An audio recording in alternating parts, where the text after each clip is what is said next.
A tiny girl sat alone in a raging blizzard, her body shivering under a torn pink dress. Snow buried her.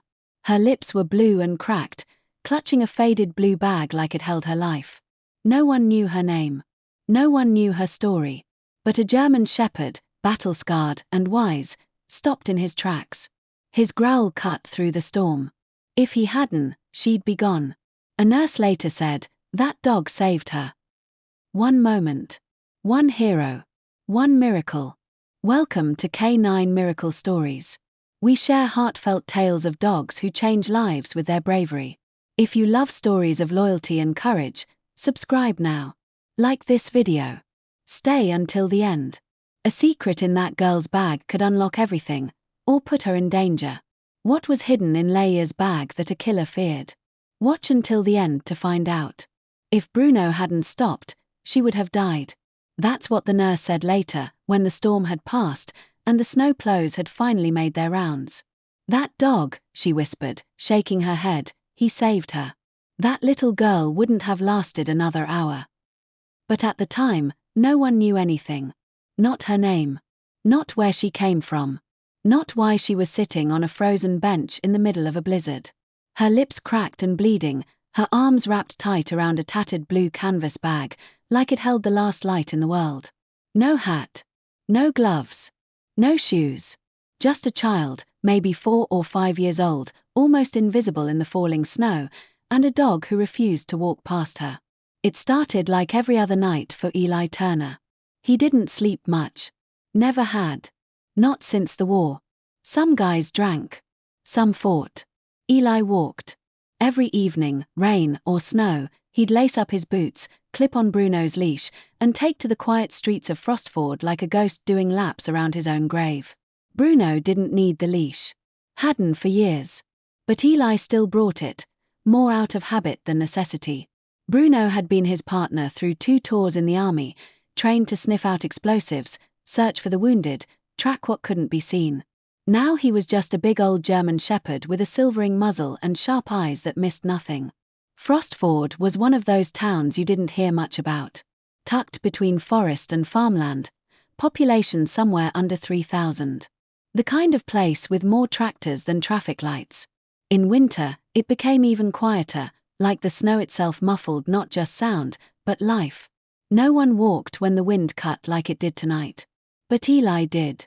Always had. He liked the silence. It matched the one inside him. That night, the wind howled like a thing alive. Snow blew sideways across Maple Street.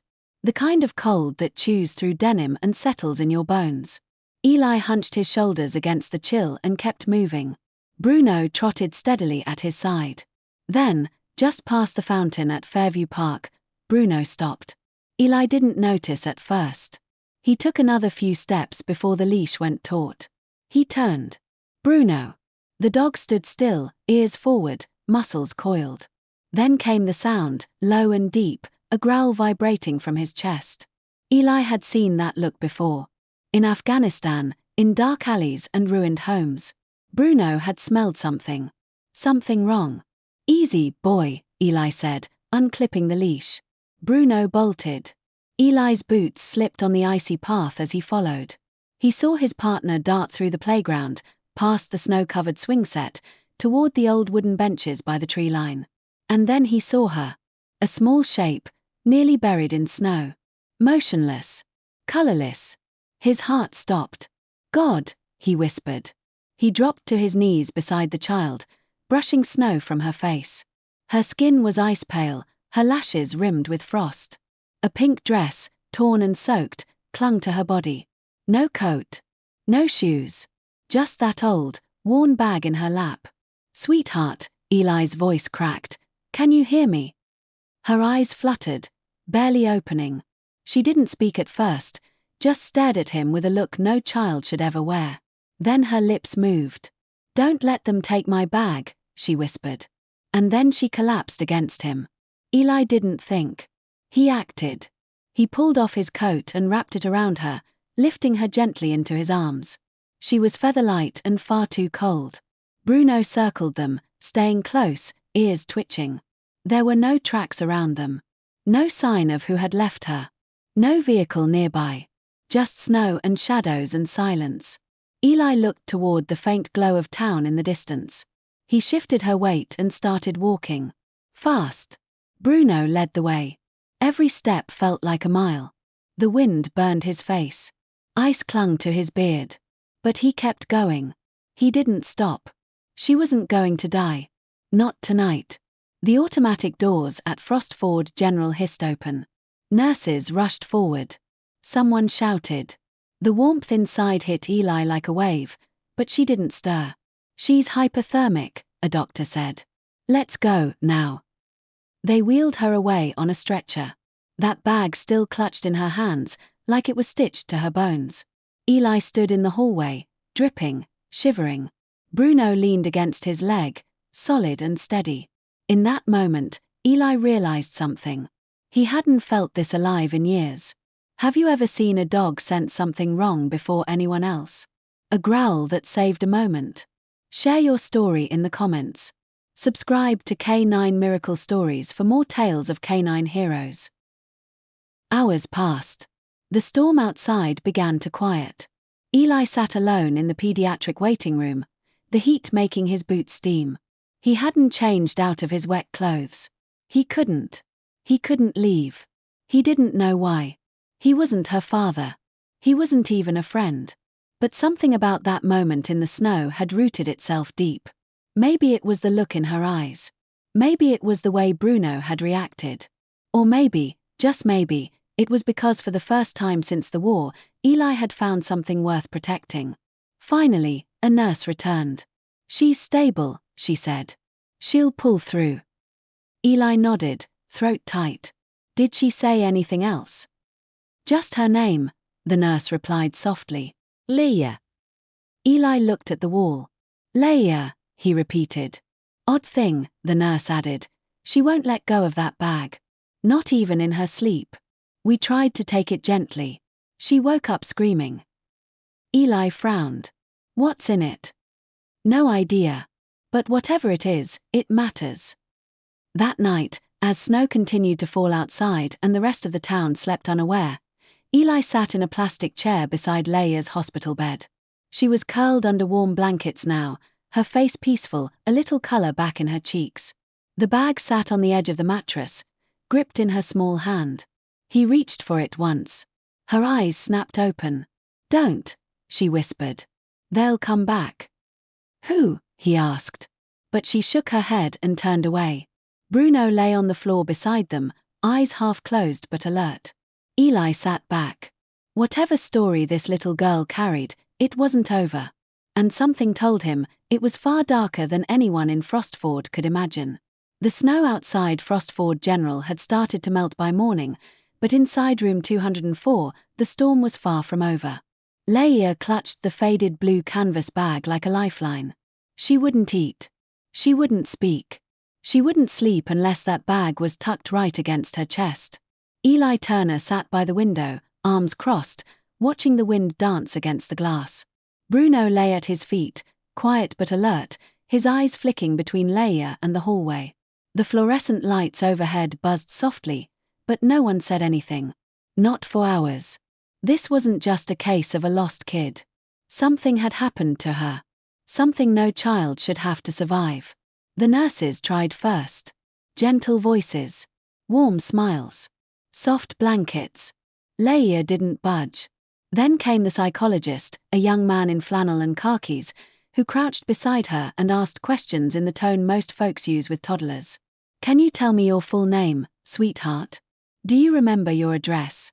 Your mommy's name? Leah didn't even blink, just held the bag tighter. After 20 minutes, the psychologist stood and left with a sigh. She's in some kind of freeze response. Trauma, most likely. Eli didn't say anything. He already knew. He'd seen that look before. Not in children, though. In soldiers. Guys who'd seen too much. Guys who came back with their minds still overseas, trapped behind enemy lines, even while eating dinner with their families. Whatever Leah had seen, it had carved itself deep into her.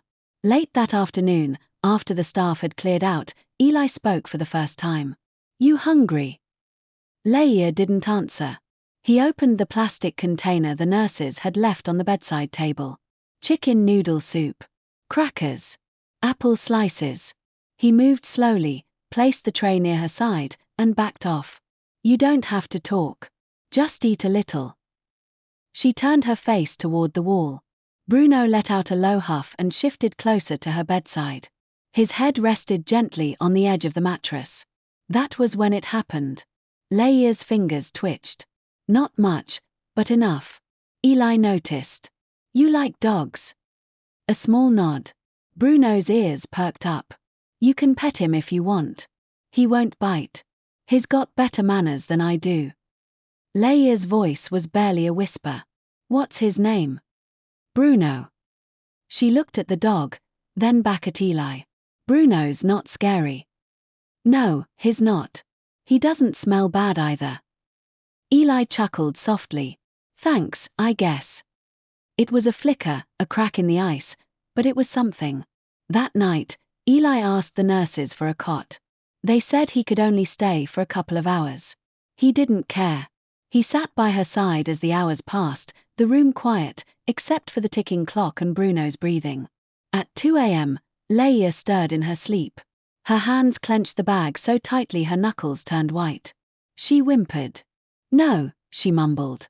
Don't take me back. Eli stood. Hey, you're safe, kid. No one's taking you anywhere. Her eyes flew open, wild with fear. Don't take my bag, please. They'll find me if you do. Bruno stood up, ears high. Eli knelt by the bed, calm and steady. I'm not taking anything. Okay. It's yours. You hear me? Yours. She looked at him, like she was trying to decide whether he was real. Promise. He nodded. Cross my heart. Leia exhaled.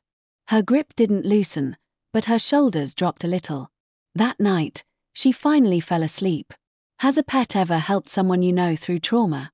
Share your story below. Join our K9 Miracle Stories family by subscribing to hear more tales of hope. The next morning, Eli was woken by the sound of rustling. He opened his eyes to find Leia sitting up, the bag in her lap, slowly unzipping it. Her movements were cautious, like she was afraid something might jump out.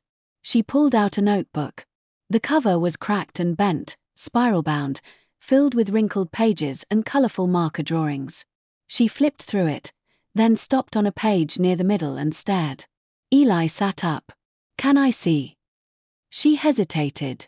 Then, after a pause, she turned the book around and showed him. It was a drawing of a woman. Red hair. A green sweater. Holding hands with a little girl in a pink dress. This your mom? Leia nodded.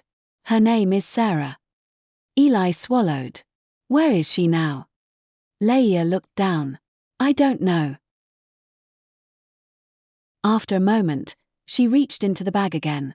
This time, she pulled out a stuffed teddy bear. One eye was missing. Its fur was worn thin on one side. Leia hugged it close. I had it since I was a baby, she whispered. There was something about the way she said it. Not sad. Not scared. Just factual, like she'd had to repeat it too many times. Is that all that's in there? Eli asked gently. Leia hesitated. Then she pulled out the final item. A folded piece of paper, yellowed at the edges. She handed it to Eli. He unfolded it carefully. It was a letter, handwritten, a little messy, like it had been written in a rush. To whoever finds Leia, please protect her. I don't know who I can trust anymore. We've been running. He's wearing a badge now. If he shows up, don't believe a word he says. Do not trust uniforms.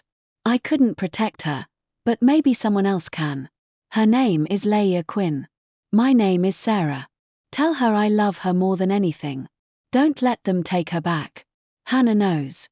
Eli read it twice, then a third time. A badge. Don't trust uniforms. Running. His blood ran cold. He looked up. Who's Hannah? Leia frowned. I don't know. But Mommy said if something happened, I should remember the name. Eli folded the letter and tucked it back into the bag. Something wasn't right. This wasn't just a case of abandonment. Leia hadn't been forgotten. She'd been hidden. Later that day, Eli stepped outside for fresh air. Bruno walked beside him, tail still, nose in the wind. Snow melted slowly under the morning sun, turning to slush on the hospital steps. Eli pulled out his phone. He searched Sarah Quinn missing. Nothing. Then Leia Quinn. Still nothing. Then he tried Hannah plus Children's Services plus Montana. A single article popped up. 3 years old. A missing woman named Hannah Lake. Last seen in Billings. Reported concerns about a CPS agent who went off the grid. No follow-up. No arrest. Eli stared at the screen, jaw tight. This wasn't over. Not even close. And if he'd learned one thing in his life, it was that when the system didn't protect people, someone else had to. He looked down at Bruno. You up for a fight, old boy? Bruno wagged his tail once. Have you ever found a note or clue that changed how you saw a situation? Tell us below. Subscribe to K9 Miracle Stories to hear more gripping stories of courage. Eli Turner had never been a fan of hospitals. The buzz of fluorescent lights, the smell of antiseptic, the soft beep of machines, it all reminded him of long nights spent in military medbays, waiting for someone to tell him if his brothers in arms would live or die. But that morning, as he stepped back into Leia's hospital room with 2 cups of hot cocoa and a blueberry muffin, he realized something had changed. He wasn't just passing time anymore. He was waiting on someone who mattered. Leia was sitting upright, propped against a pillow, still holding the old canvas bag like a stuffed animal. Bruno sat on the floor beside her, tail thumping gently each time she moved. Eli handed her the cocoa. Extra marshmallows, as requested. She gave a shy smile. Thank you. He placed the muffin on the tray table and sat in the visitor's chair, stretching his sore knees. Sleep okay? Leia nodded. Bruno stayed the whole night. He doesn't go far from people he cares about, Eli said. There was a pause. Then Leia whispered, you too. Eli looked at her, surprised. Me? Do you stay close to people you care about? Eli leaned back, rubbing his jaw. I used to. After breakfast, Leia opened the notebook again. The pages were filled with crayon-colored memories. Houses, trees, cars, a park, a woman smiling with 2 bright eyes. Mom used to let me draw during the drive, she said, flipping to a page with a van drawn in messy purple lines. Eli leaned forward. Was this the car you were in before the snow? Leia nodded slowly. We were going to a house. She said it was safe. But we never got there. Eli kept his voice steady. Do you remember where it was? Not really, but she said it was near a lake. She paused. And she said if anything happened, I should keep the letter and the bear and remember the name Hannah. Eli pulled out his phone and scrolled back to the article he'd found the night before. Hannah Lake, 29, last seen leaving her shift at a women's shelter in Billings, Montana. No arrests. No further information. Just a footnote in a forgotten news cycle. Leia had mentioned a lake. The woman in the article was named Lake. Coincidence? Eli didn't believe in coincidences. Later that day, he made a quiet call to someone he hadn't spoken to in years. Russ Delaney, a former intelligence analyst Eli had served with in Afghanistan. Now, he ran a private security firm out of Denver and still owed Eli a favor. Bradley Hale, Eli said over the phone. He's the guy I want you to look into. Never heard of him. Who is he? Used to work for CPS. Or claimed he did. Might be using multiple aliases. Possibly tied to missing women. Last trace linked to Montana. Russ let out a low whistle. That's vague as hell, Turner.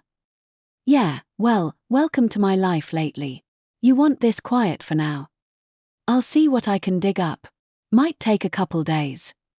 Eli hung up and exhaled. That night, Leia had another nightmare. This one worse than the first. She thrashed under the blankets, her little voice ragged with panic. Don't take me, Mommy. No, don't. Don't. He lied. Eli was at her side in seconds. Leia, wake up. It's just a dream. She sat up, gasping, tears running down her cheeks. Eli didn't try to hug her. He just sat beside her, steady and calm. He pretended to be nice, she sobbed. He wore a badge. He said Mommy was in trouble. He took us away. Eli's blood went cold. Who did? I don't know his name. But Mommy did. She said, don't trust anyone in a uniform unless they had kind eyes. That's why she said Bruno was okay. Bruno sat up, eyes alert, ears forward. Leia looked at the dog. He growled at that man. That's why he got kicked. Eli's fists clenched. Someone had hurt this child. Had hurt her mother. And now they were gone. In the morning, Eli returned to the park. The storm had passed, leaving behind a silent, glistening landscape. The snow sparkled under the early sun, but the bench where Leia had been found was still there, half buried, its slats frosted with ice. He walked slowly, careful not to disturb the area too much. Bruno sniffed at the ground, circling near the edge of the path, nose twitching. Eli followed him past the bench and down toward a thicket of trees near the edge of the park. Something caught his eye. A faint trail in the snow. Tire tracks that led toward an old maintenance road, rarely used in winter. And there, behind a collapsed shed, they found it. An abandoned car, nearly hidden beneath a drift of snow. The sedan was rusted but intact.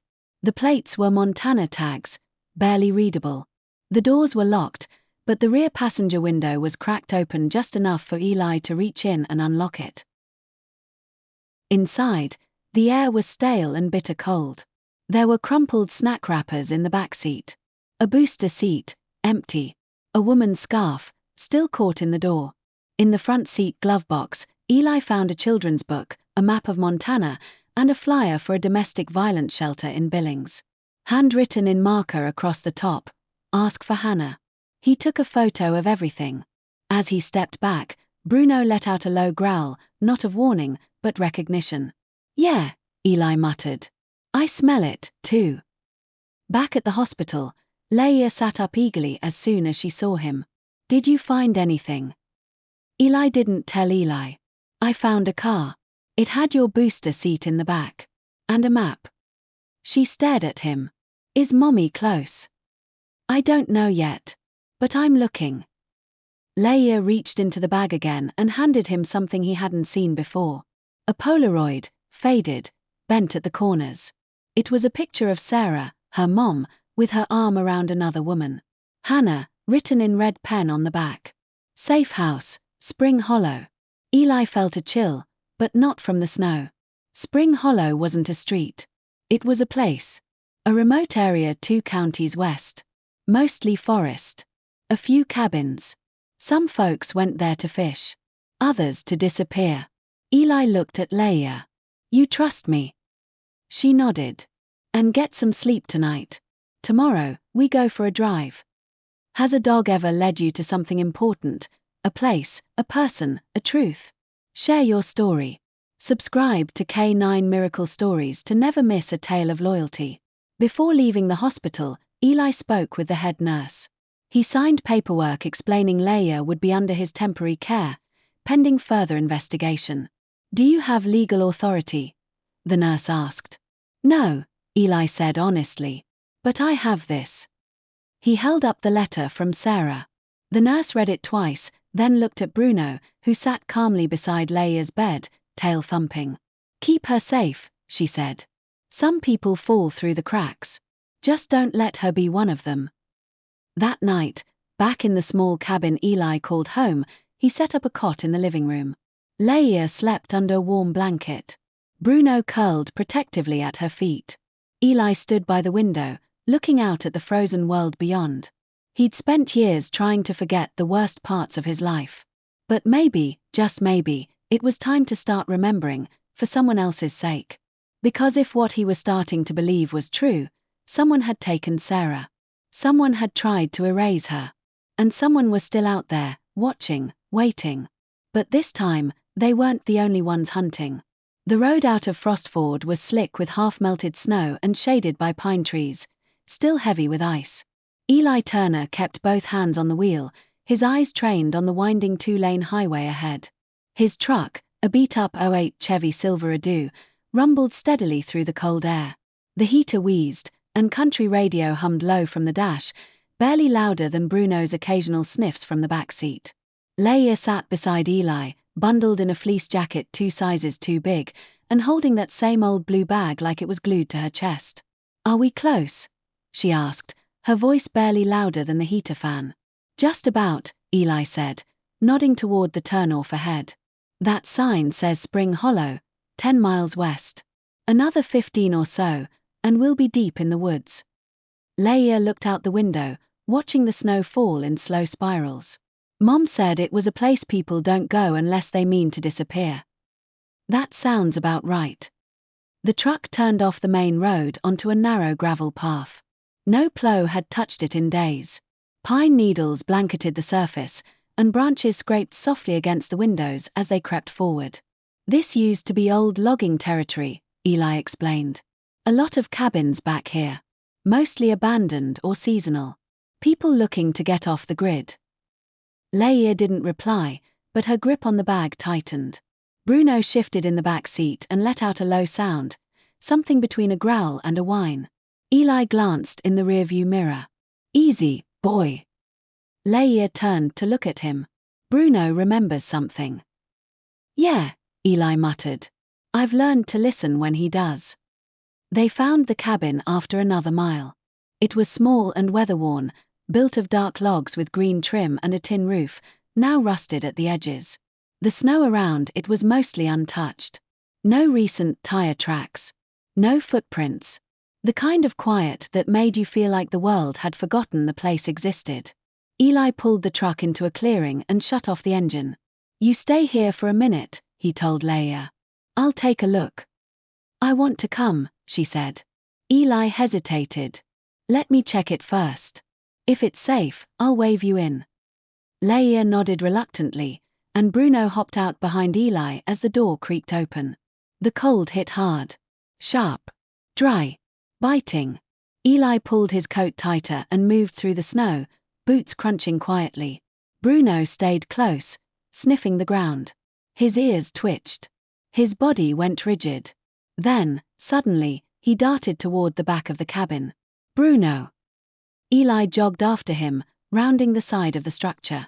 He found the dog pacing around an old fire pit, nose to the ground. Then he stopped.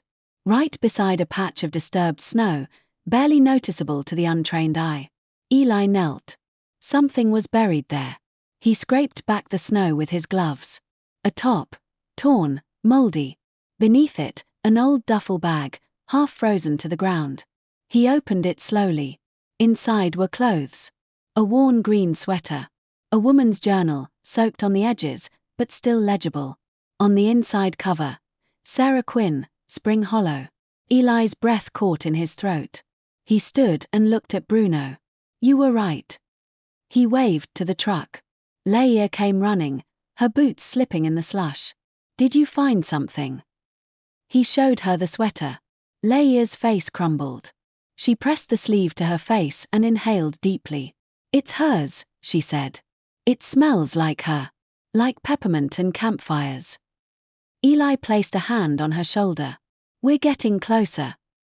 Inside the cabin, it was dark and stale. Dust coated every surface. Cobwebs hung from the rafters. But there were signs of life. Old dishes in the sink. A cot with a blanket, still folded. A calendar from 3 years ago, pinned to the wall, with only one date circled in red, November 17th. Eli took photos of everything. On a small wooden desk, he found a pile of letters, tied with twine, each one addressed to Hannah Lake. The return name was Sarah. He handed one to Leia. "Your mom must have known Hannah well." Leia opened it carefully and began to read. "Dear Hannah, it's getting harder. He's been in town again. I know he's watching. I know he saw the car. Leia keeps asking why we don't go to the park anymore. If something happens to me, promise me you'll protect her. I know you're scared, too. But I trust you. You're the only one left who's never lied to me. I'm leaving this here in case I have to run fast. Maybe someone good will find it. Love, Sarah." Leia's lips trembled. Why didn't Hannah help her? Eli stared at the fireless hearth. Maybe she tried. Maybe she's gone, too. He took the journal and flipped to the last page. A date scribbled at the top, November 16th, the day before the calendar was marked. Saw the truck again. Black Ford. Same plate. His getting bolder. I heard Leia talking to someone outside. Said he was a nice man with a badge. I need to get her out tonight. If something happens, God forgive me. That was the last entry. Eli packed up the journal, letters, and the duffel. He didn't tell Leia everything yet. He didn't have to. She was smart. She felt it in her bones. Her mother hadn't run. She'd been hunted. Leia reached into her bag, pulling out a small brass key, taped inside the notebook's cover. Mom said it unlocks something important, she whispered, eyes wide. Eli's heart raced. What did it open? A safe. A secret. The answer could save Leia, or draw the hunter closer. Have you ever discovered a hidden object that held a deeper meaning? Share it below. Join K9 Miracle Stories by subscribing for more stories of bravery. The drive back to Frostford was quiet. Leia sat with the sweater on her lap, her eyes fixed on the trees outside. Bruno rested his head between the seats, his breath warm and steady. Halfway home, Leia spoke. I remember the man, she said. He came to the cabin once. He smiled a lot, but Mom got scared when she saw him. She told me to hide. Eli gripped the steering wheel tighter. Did she call him anything? No. But I remember the truck. It had a sticker with a red eagle on the back window. Eli's stomach turned. Russ Delaney called that evening. I found your guy. Name is Bradley Hale. Former contractor with Child Welfare Services. Got dismissed for misconduct 2 years ago. Moved around a lot. No permanent address. But get this, he used to own a black Ford pickup. Eli's voice dropped. Red Eagle sticker. Yeah. How'd you know? Eli looked at Leia, now asleep on the couch, curled next to Bruno. Because here's the reason a 6-year-old girl was sitting alone in a blizzard. That night, Eli sat in his cabin's kitchen, staring at the journal, the letters, the picture of Sarah and Hannah. This wasn't random. It wasn't accidental. Bradley Hale had been working a pattern. He used trust. He used authority. And when women like Sarah ran, no one came looking. No one but a dog who refused to keep walking. Eli looked down at Bruno, who sat patiently beside him. This doesn't end until she's safe, Eli whispered. No matter what it takes. And Bruno, like always, just stared back, silent, ready. Eli Turner sat at his kitchen table long after midnight, the journal open in front of him, its pages sprawled like a confession too heavy to keep folded. A single lamp cast a warm halo over the words Sarah Quinn had written with shaking hands in a quiet cabin, now buried in snow. On the counter behind him sat a mug of untouched coffee, gone cold hours ago. Bruno lay under the table, motionless except for the occasional twitch of his ears, always listening. Leia was finally asleep in the small bedroom, wrapped in the green sweater they'd found in Spring Hollow. Her old blue bag still clutched tight to her chest, like a life preserver in stormy waters. Eli read the final page again, his eyes scanning the words, not for facts, but for feeling. If he finds us, I don't think I'll be able to stop him. I just hope someone will. He closed the journal. Then he picked up the phone. The next morning, Eli drove into town with a folder tucked under his arm and a tightness in his chest that no amount of fresh mountain air could loosen. He parked outside the Frostford Sheriff's office and took a long breath before walking inside. The front desk deputy, Janine, looked up and gave him a small smile. Eli, haven't seen you in a while. Yeah, he said. Can't say I miss the smell of this place. She laughed. What brings you in? I need to talk to Sheriff Hoyt. He's on a call, but I can let him know. Eli set the folder on the counter. It's about a missing woman, Sarah Quinn, and a little girl who showed up in the middle of that last storm. Janine blinked. The girl from the hospital. The one with the dog. Eli nodded. That's her. Janine's voice dropped a little. The sheriff might not want to dig too deep. Then he better get used to disappointment. Hoyt finally came out 10 minutes later, all gut and grey mustache, and the kind of authority that comes from wearing a badge longer than most people keep a mortgage. "Turner," he said, "what's this about?" Eli handed him the folder. Sarah Quinn. Missing 3 years. Tied to another missing woman, Hannah Lake. Both reported being followed by someone posing as a CPS officer. Names Bradley Hale. Hoyt flipped through the papers, frowning.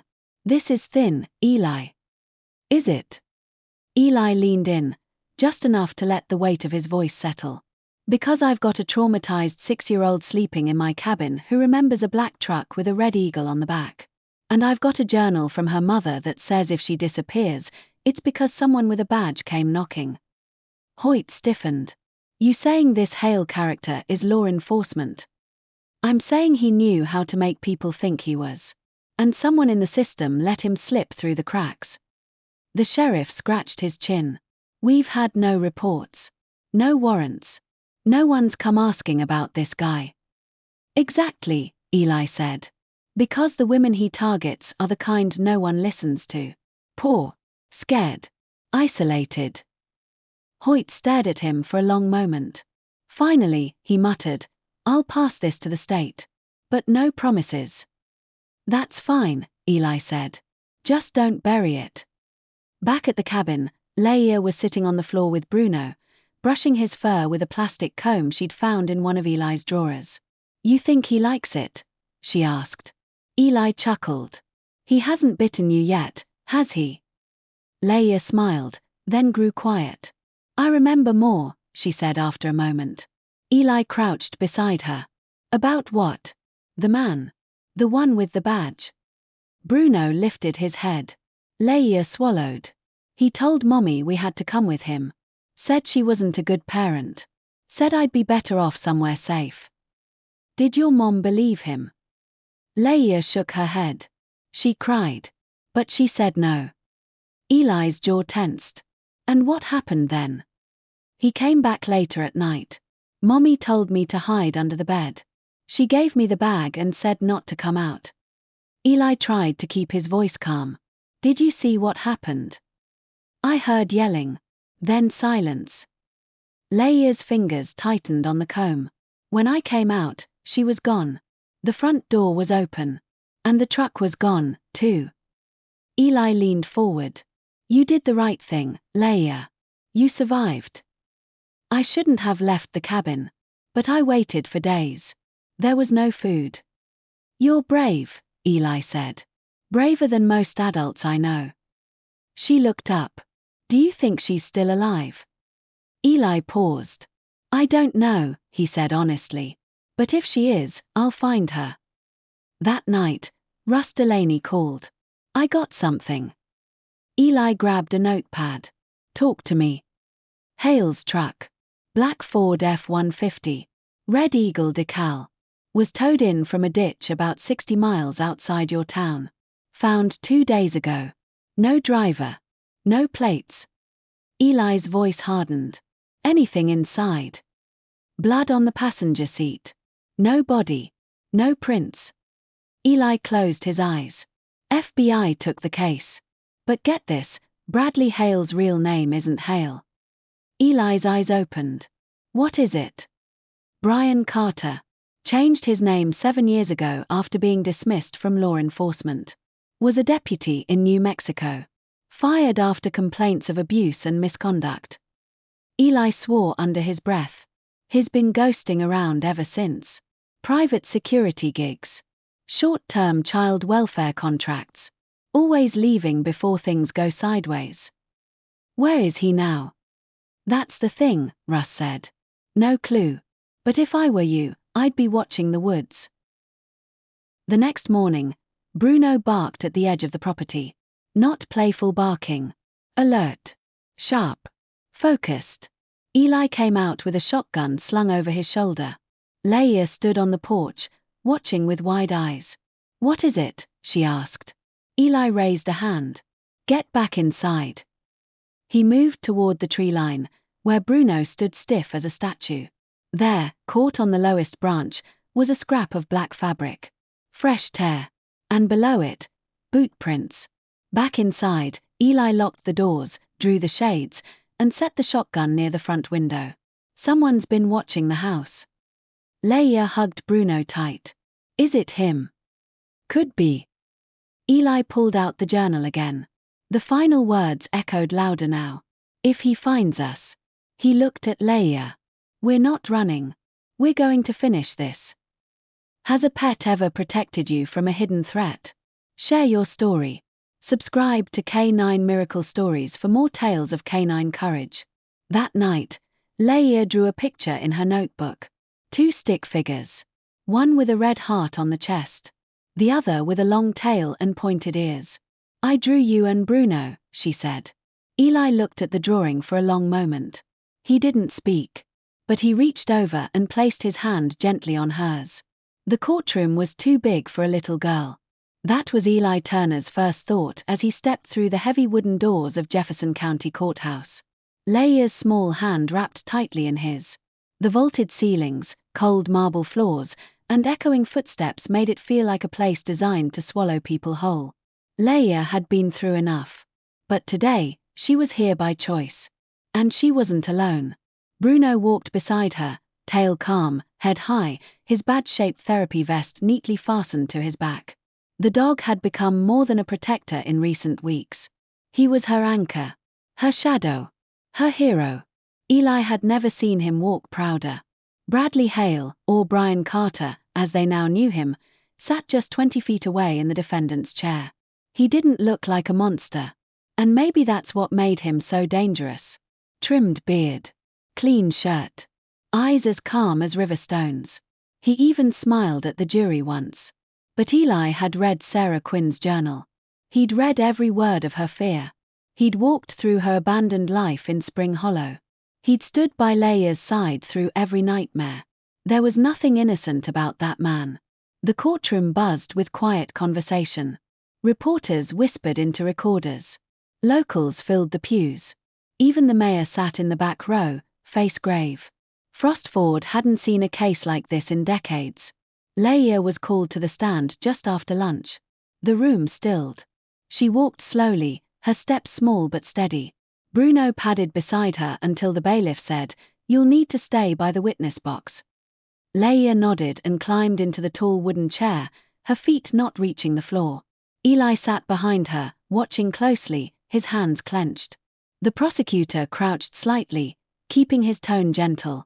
"Leia, do you remember what we talked about telling the truth?" Leia nodded. "Yes, sir." "Good. Now, can you tell us about the man who came to your house?" Leia looked across the courtroom. Her eyes landed on Brian Carter, and she didn't blink. "He had a badge," she said. "But my mom didn't believe it was real." The prosecutor nodded. "What did your mom do when he showed up?" "She told me to hide. She packed a bag for me.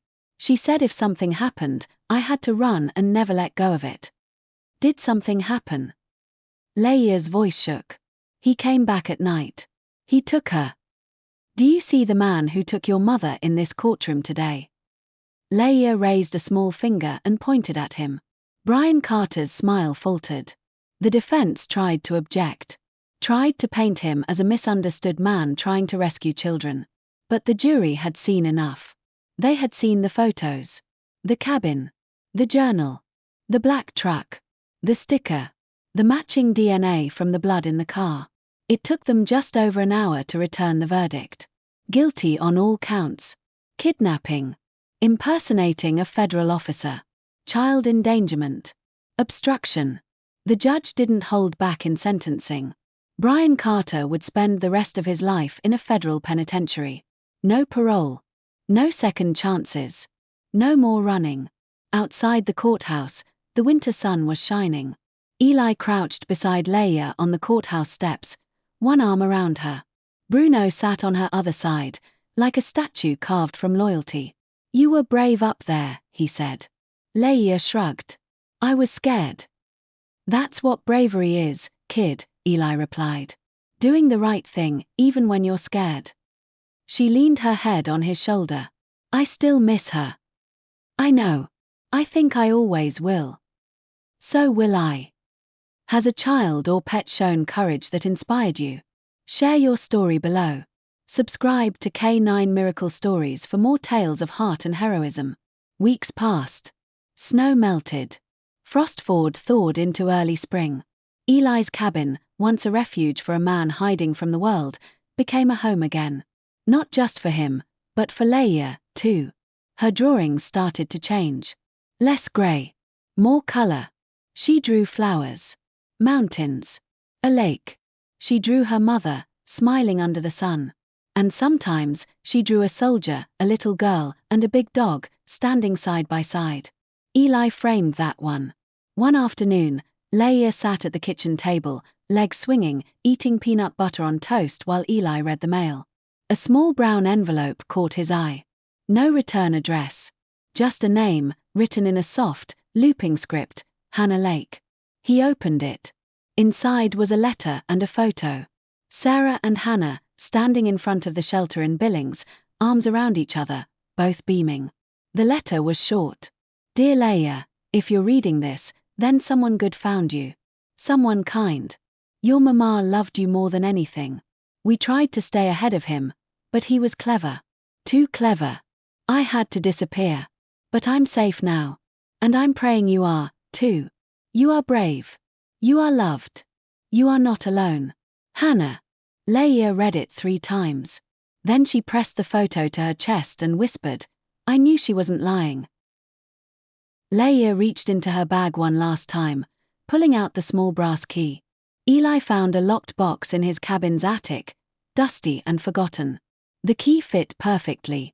Inside was a silver locket, engraved with Leia. A note from Sarah read, My heart, always with you. The secret in the bag wasn't just a clue. It was Sarah's love. A promise that kept Leia safe. That night, Eli stepped out onto the porch. Bruno joined him, lying down with a sigh. The stars blinked above, like scattered memories. The wind rustled through pine branches that had stood longer than any war, any heartbreak, any man. He thought back to the first night. The blizzard. The bench. The whisper from a girl he hadn't known yet. Don't let them take my bag. And he realized she hadn't just been asking him to protect her. She'd been asking him to believe her. To stay. And somehow, in saving her, he'd saved himself. From inside, Leia called out, Bruno, bedtime. The big dog stood, stretched, and trotted back in without hesitation. Eli stayed a moment longer. The wind carried the faintest trace of lilacs. Spring was coming. So was peace. Bruno's instinct saved Leia. But it did more. It gave Eli a purpose. A family. Heroes don't always wear capes. Sometimes, they have fur and loyal hearts. This is why we tell these stories. Because dogs change lives. Thank you for joining K9 Miracle Stories. If this tale of bravery and love touched you, like, share, and subscribe. Tell us in the comments, what's the most heroic thing your pet has done? Stay with our pack for more stories that warm the heart. Don't miss the next miracle.